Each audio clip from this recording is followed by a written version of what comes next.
Volveré, volveré, ¿dónde está mi madre esperándome?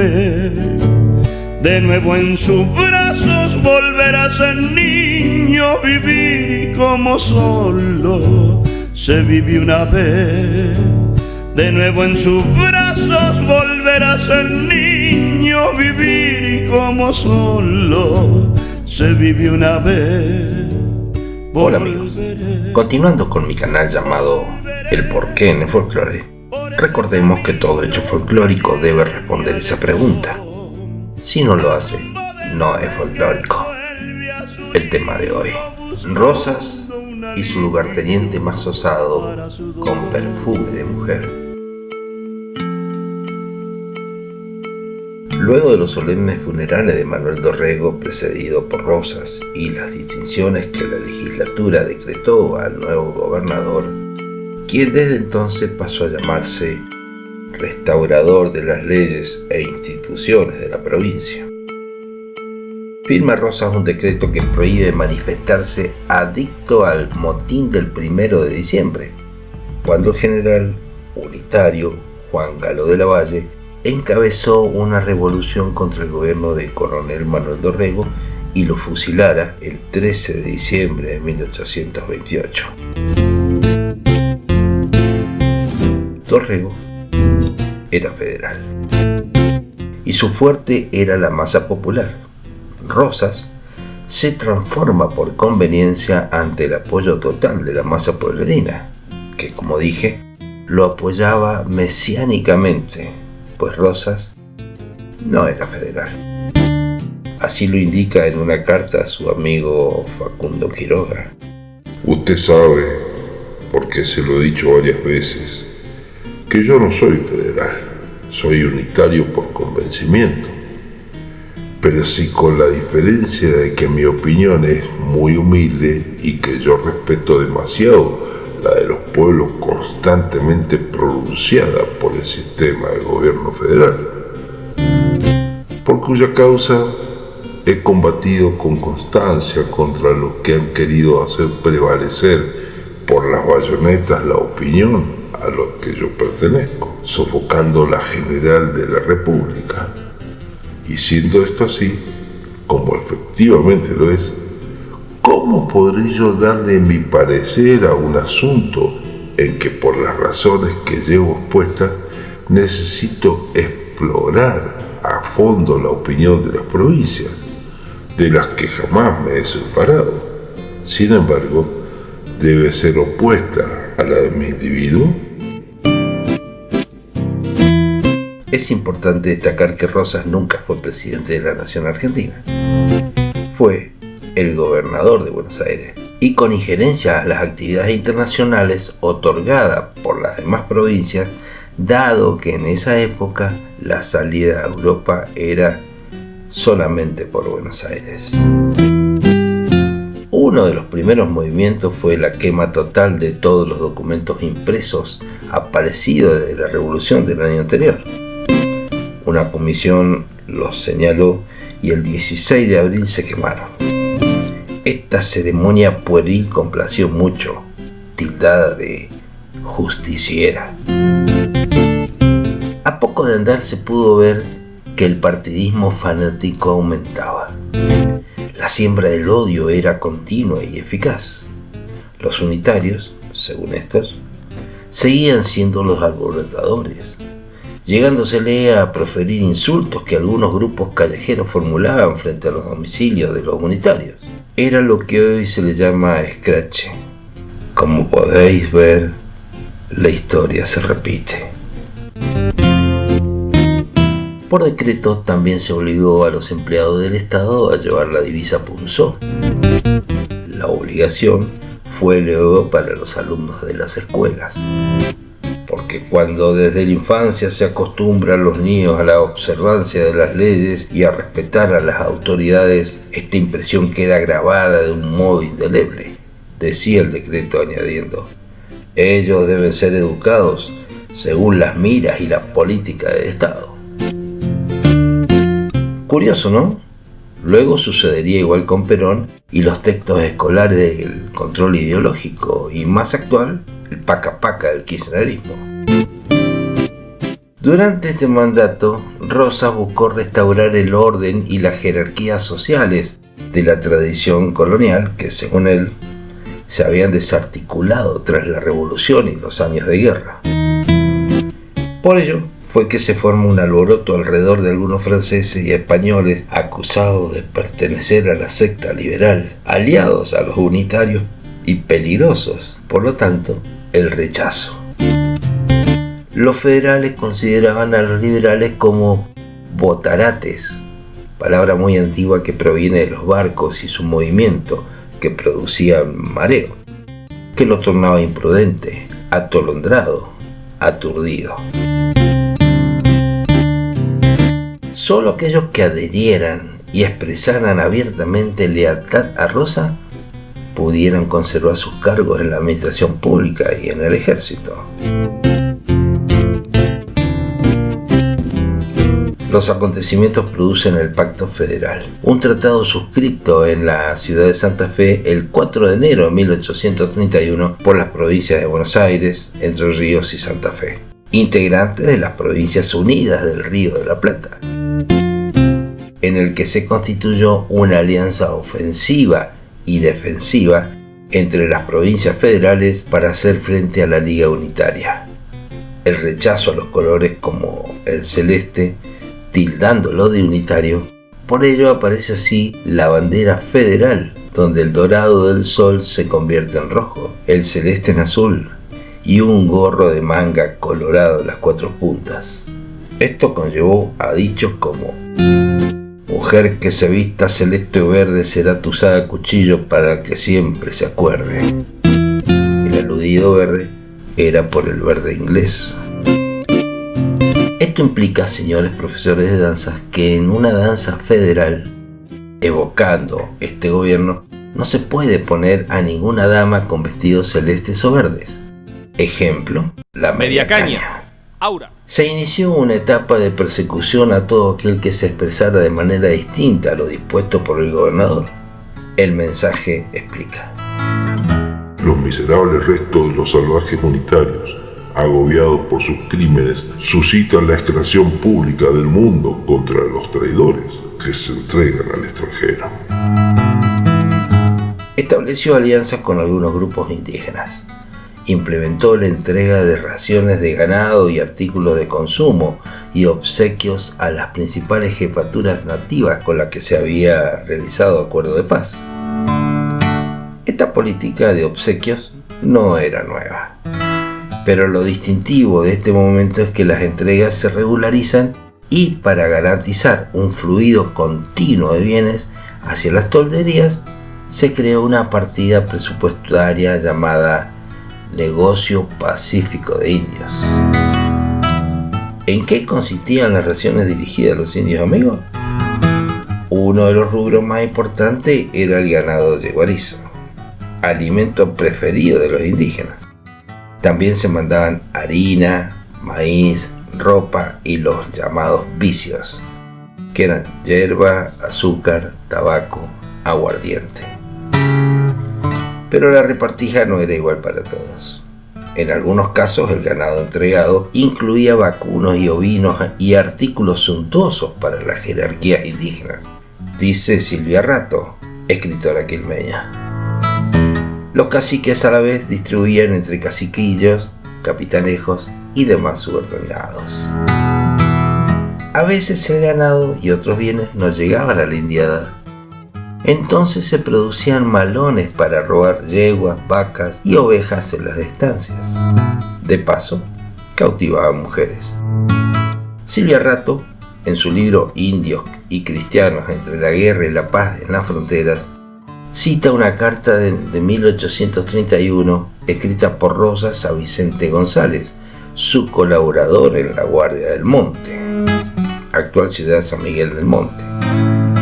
Acabada la guerra con los unitarios, me es necesario decir tales y tales indios son enemigos para declararles guerra de frente y conseguir de este modo salir del riesgo que se corre por los celos entre los amigos, y porque a todos ha de ser imposible mantener.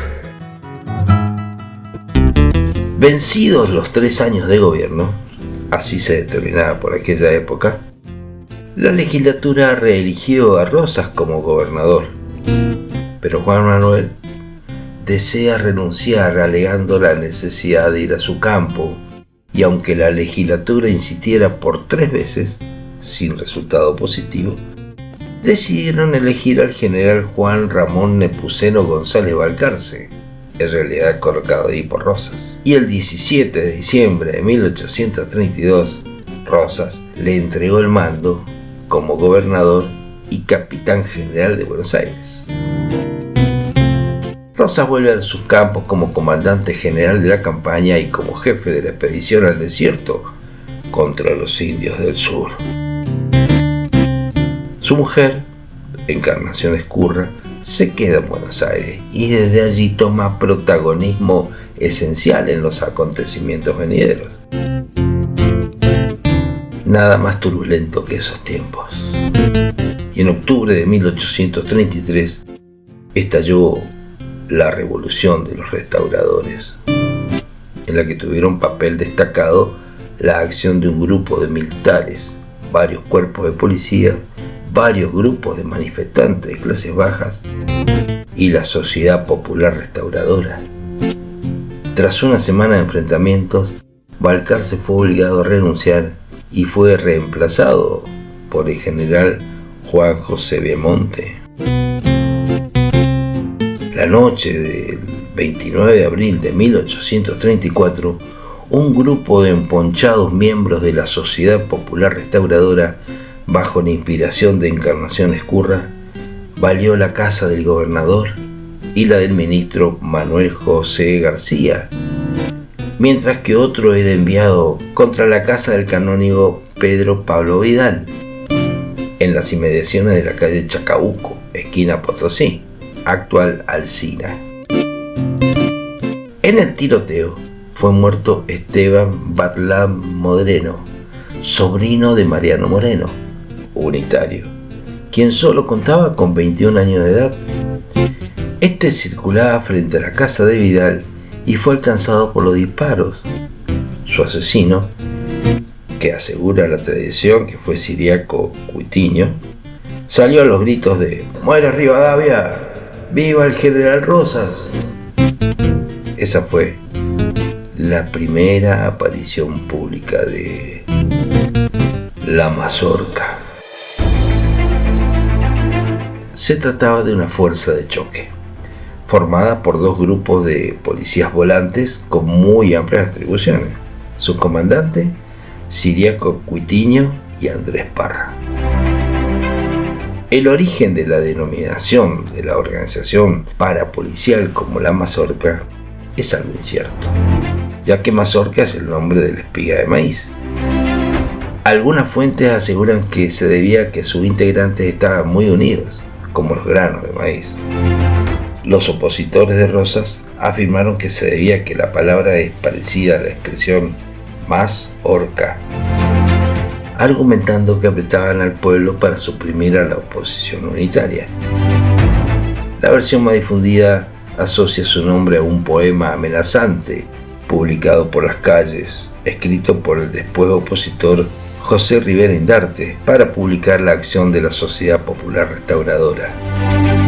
La hoja estaba encabezada por una imagen de una espiga de maíz y titulada «Viva la mazorca, al unitario que se detenga a mirarla».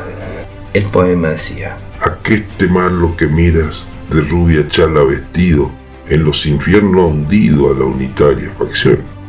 Y así con grande emoción dirás para tu coleto: sálvame de aqueste prieto, oh santa federación. Y tendrás cuidado al tiempo de andar, de ver si este canto te va por detrás.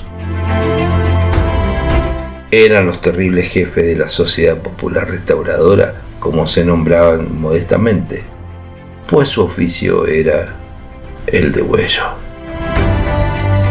Y viene muy oportunamente esta noticia sobre aquellos hombres de prensa que proporcionan la siguiente pieza inédita allá entre los papeles del restaurador.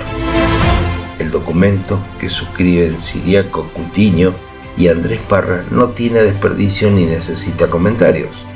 Es un reflejo fiel de la política del restaurador. Decía: Buenos Aires, enero 13 de 1834, 25 años de la libertad y 19 de la independencia.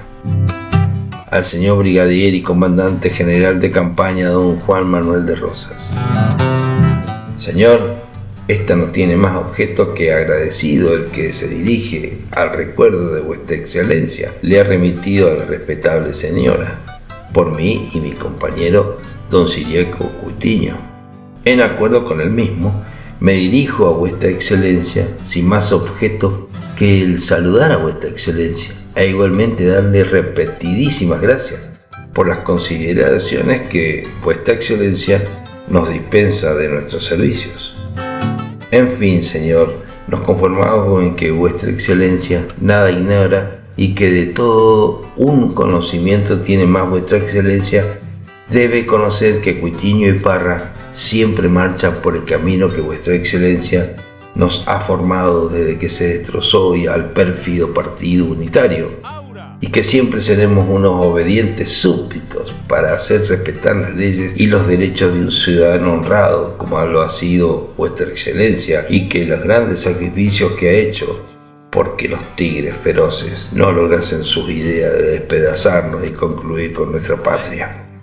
En esa virtud, vuestra excelencia debe estar persuadido que yo y mi compañero jamás marcharemos sin estar de acuerdo con Nuestra Señora, doña Encarnación Ezcurra de Rosas.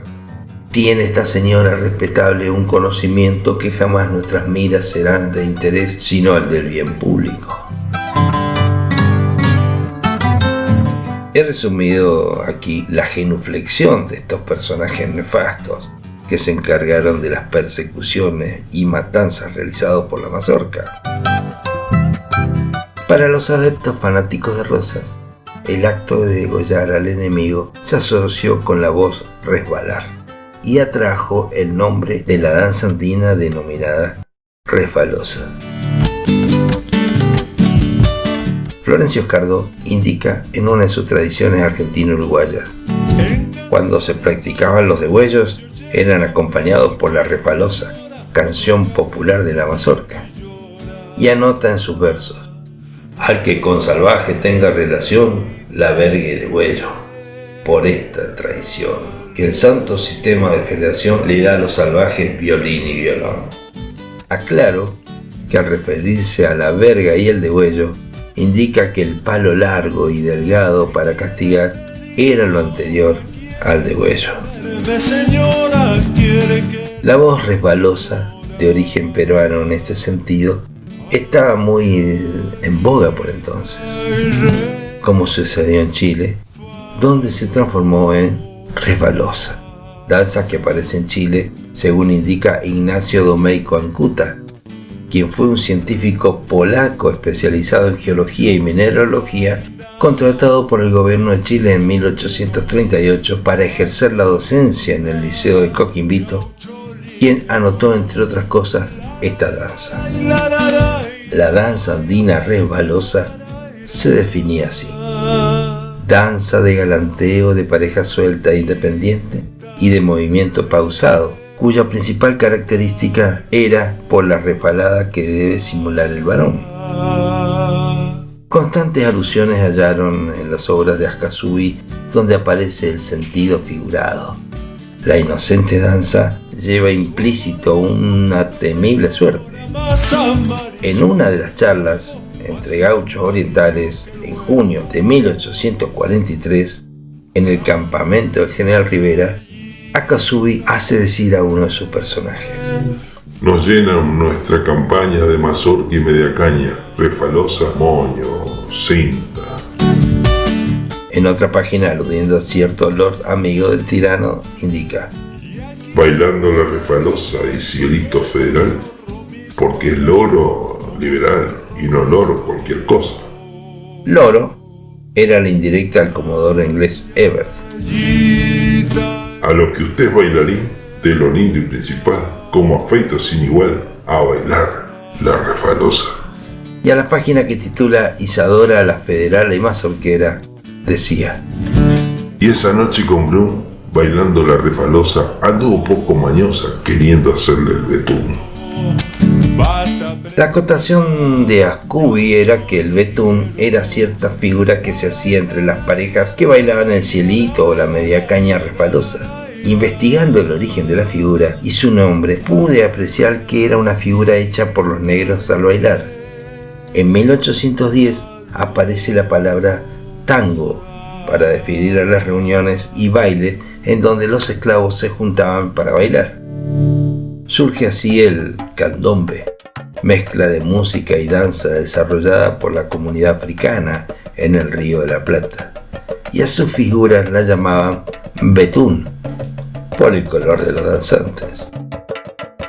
Los fragmentos extraídos de los poemas de Akasubi contienen alusiones políticas. El nombre de la danza es, en todos los casos señalados, un trágico instrumento. No obstante, se desprende de la acotación que la danza se bailaba en su significado natural. La media caña refalosa debió ser originada por una suerte de fusión de los dos bailes criollos. No poseemos noticias acerca de esta supuesta variante de la aludida media caña refalosa. Debió existir y morir con su época. Nada de ella ha llegado a nuestro tiempo. La campaña al desierto de Rosas. Balcarce era un intachable general. Es más, Rosas lo había elegido para el cargo de gobernador, pero este pretendió gobernar a su estilo, sin intervención del partido. Su ministro de guerra, el general Enrique Martínez, fue acusado de no ayudar a la división de la campaña al desierto e inclusive de fomentar sublevaciones entre los indios ya dominados. Para mayor enojo de los federales, Balcarce, que gobernó desde el 17 de diciembre de 1832 al 4 de noviembre de 1833, restituyó la libertad de prensa que fuera inhabilitada por Rosas, dando lugar a la publicación de gran cantidad de periódicos, hojas sueltas indicadas como baraúnda. La palabra viene del portugués barafunda, que significa escándalo, tumulto, para usar un sinónimo más actual. Y esas hojas acusaban el mal gusto de la época. Aparecen los liberales junto a Balcarce. Eran los más modernos, que querían reformar constitucionales y política y fueron apodados cismáticos, separatistas, lomos negros, porque usaban levita. Por ello, profesores de danza, el que usaba levita era sin duda unitario. Por el otro lado, los diarios leales a Rosas no se hacen esperar. Como decía, toda una varaunda. El gobierno, al fin, ordenó al fiscal de Estado que acusara a los diarios que abusaban de la libertad de prensa. Pedro Agrelo, el fiscal, acusó a un diario oficial y a 5 opositores, entre ellos el restaurador de las leyes. En la mañana del 11 de octubre de 1833 era el día señalado para la reunión del juramento y se anunció con carteles que iba a ser juzgado el restaurador. La mayoría de la gente, al escuchar esto, creyó que se trataba de un juicio a Rosas, no al periódico. Más de 2.000 personas se juntaron ante la Casa de Justicia. Se reforzaron las guardias. Cuando se supo que no podían hacerse el juicio por falta de jurados, los manifestantes se fueron a la plaza. Un mendigo prorrumpió con ¡Viva el restaurador! La guardia se desplegó en batalla y 2 gendarmes se apoderaron del mendigo, y fue cuando la batahola se produce entre sables y facones. Unos a pie, otros a caballo, salen de la plaza y se van hacia las barrancas donde se armaron militarmente, indica Adolfo Saldías en su libro. El gobierno de Balcarce toma medidas militares, pero no son suficientes. Cerca del riachuelo tuvo lugar un encuentro, siendo obligados a retroceder los soldados por los insurrectos. Estos se apropiaron de las armas guardadas en la comandancia de Quilmes y nuevos grupos de federales se sumaron y se pronunciaron contra Balcarce. Dirigían este movimiento Anchorena, Maza, García Zúñiga, Terrero y el general Pinedo, el militar visible del movimiento. Balcarce ordena a Rosas para que tome partido en la contienda y este desobedece. No quiso concurrir a restablecer el orden con sus colorados. Rosas le escribe al ministro de Guerra y le dice: respeto la opinión pública universalmente pronunciada, que no tomará las armas en su posición ni ordenará lo que pueda contrariarla, pero que se unirá a sus filas en su ayuda, toda vez que los amotinados de diciembre sean armados en su contra, y por último, que sus ardientes deseos son de retirarse del país, luego que regrese del interior de la provincia con el virtuoso ejército expedicionario que tiene el honor de mandar. A todo esto, en la ciudad los intereses de Rosas los sigue manejando su mujer Encarnación Ezcurra. Ella era una directora indiscutida y sumamente eficaz. Recurrió a todas formas de oposición. Se le agregaron grupos de callejeros de acción, directamente manejados por la señora, grupos que atacaban a las personas indiferentes, producían tumultos que la policía no podía o no se atrevía a reprimir, llegando a balear casas de los ministros al grito de ¡Viva Rosas! Fue ella quien atizó el fuego. Cuando consideró que el círculo de conspicuos líderes rosistas se mostraba muy tibio, apostó a la plebe. Los pobres están dispuestos a trabajar de firme, escribió a su marido. Fue la organizadora de la movilización de quienes fueron denominados por un viajero francés los sediciosos de Chiripá.